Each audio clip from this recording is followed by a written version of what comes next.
que es delito, ¿vale? El delito siempre va unido al Código Penal, ¿vale? O sea, el que comete un delito se le implanta una pena. Está sancionado, ¿vale? Por ejemplo, el que mataría a otro será condenado con una pena de prisión de 10 a 15 años, según lo estipulado en el artículo 138 del Código Penal español, ¿vale? Pero no solamente tenemos que tener en cuenta el delito ni la pena, sino que también tenemos que tener en cuenta el delincuente, quién es la persona quien ha cometido ese hecho delictivo, ¿vale? Bueno, voy a empezar primero por el delito. Pues el delito, para muchos autores, es considerado como una conducta anormal. ¿Qué quiere decir esto? Esto es una conducta normal. Pues una persona que mata a otra persona no es considerado como normal. Pero una persona que no ha matado a nadie, pues es considerada una persona totalmente normal y lógica y cuerda, ¿no? Digámoslo así. Pero, por ejemplo, ¿qué son los factores o qué es lo que le conlleva a una persona a cometer un hecho delictivo? Pues a una persona o sea, está, digamos que bañado por diferentes factores sociológicos, factores culturales, factores sociales, factores, bueno, por diversos factores, ¿vale? Porque ahora no se me ocurren más, pero por diversos factores. Lombroso, que es el padre de la criminología, decía que el ser humano tenía una serie de rasgos físicos de los cuales te podíamos determinar como delincuente. Por ejemplo, tú, que tienes la frente más ancha, la nariz mucho más pronunciada y se te ve más grande, la barbilla la tienes más grande, pues ahí podíamos... Así que podríamos decir que hay una serie de factores que también determinan que esa persona sea delincuente. Pues es que me parecía muy fuerte de que en aquellos tiempos tú le podías decir a una persona por tus rasgos físicos, mira, es que eres delincuente porque tienes esto, sin serlo. Entonces, pues digamos que esa teoría del Lombroso se echó para un lado. Pero decía Ferri, que también fue otro actor de la criminología muy importante, que no solamente eran factores físicos, sino que también habían factores psicológicos. Y que además dejamos de lado al ser humano, que era un ser libre de libre albedrío. No, o sea, no solamente es eso, sino que también hay factores psicológicos. Cosa que tenías razón, Ferri. Muy bien. Bueno, Hipócrates de Cos, que también fue un importante autor, nos habla de que el ser humano tiene que mantener un equilibrio. Acordémonos también de Aristóteles. Aristóteles decíamos que teníamos que tener un equilibrio entre la virtud y la templanza. Pues Hipócrates de Cos decía algo parecido, pero que nosotros teníamos que mantener un equilibrio entre la salud y entre el humor de las personas, del ser humano. O sea, teníamos que mantener nuestro equilibrio. Pero claro, Hipócrates de Cos también decía, pero igual que existe el otoño, el invierno, la primavera, existe todo esto, pues el ser humano también tiene que tener una serie de etapas, de estaciones. Entonces decidió crear una ley, ¿vale? De las cuales se fue la ley del humor. Tampoco se enveró mucho. Se llama la ley del humor. Entonces, esta ley consistía en que el hombre debía mantener el equilibrio, como bien dicho, lo he dicho antes. Bueno, pero entonces decía, la sangre, la bilis negra, la bilis amarilla, determinan también conductas en el ser humano. Entonces, deberíamos de mantener todos estos factores para mantener el equilibrio, de las cuales nos determinan el humor, nos determinan la salud del ser humano.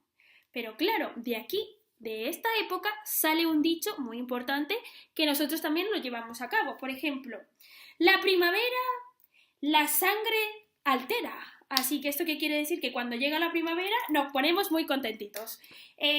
Aquí, esto también estoy de acuerdo con las leyes térmicas. Las leyes térmicas dicen que, por ejemplo, en invierno se cometen menos hechos delictivos. En verano abundan hechos delictivos, pero, por ejemplo, se llevan a cabo hechos distintos, pero son delictivos, pero diferentes, ¿vale? Por ejemplo, en invierno más delitos contra la propiedad o así. En verano más delitos sexuales, porque como los hombres están más así, más calentorros, pues, pues digamos que están más propensos a realizar delitos sexuales, ¿vale? Por ejemplo, en otoño o en primavera, que las estaciones son más templadas, pues digamos que el rango de delincuencia es mucho mayor. Por ejemplo, miramos también por un lado en Sudamérica y Centroamérica, o por ejemplo en partes de Estados Unidos, que nos podemos fijar en su climatología, de las cuales los delitos son mucho mayores, pero también no solamente por, digamos que por la cultura o por los factores sociales, sino que también tiene que ver por los factores climáticos. Por ejemplo, cuanto más factores ambientales, o sea, más a gustito estemos, en plan en el clima, pues más delitos van a haber, o sea, aumentan mucho secuestros, robos, violaciones, o sea, abundan más. Por ejemplo, si nosotros vemos aquí en los países del norte de Europa, pues las violaciones y todo esto se llevan muy poco, se llevan más, por ejemplo, actos de canibalismo o otros tipos de delitos, ¿vale? Armin Meiwes, hombre alemán, de las cuales puso en internet un anuncio de los cuales ponía ¿quién quiere ser comido y devorado por mí? Le contestaron 200 personas a este anuncio, de las cuales, viendo sus características físicas, o sea, corpóreas, solamente eligió a una sola víctima, un hombre británico. Este hombre británico le contestó que sí quería ser comido y devorado por él.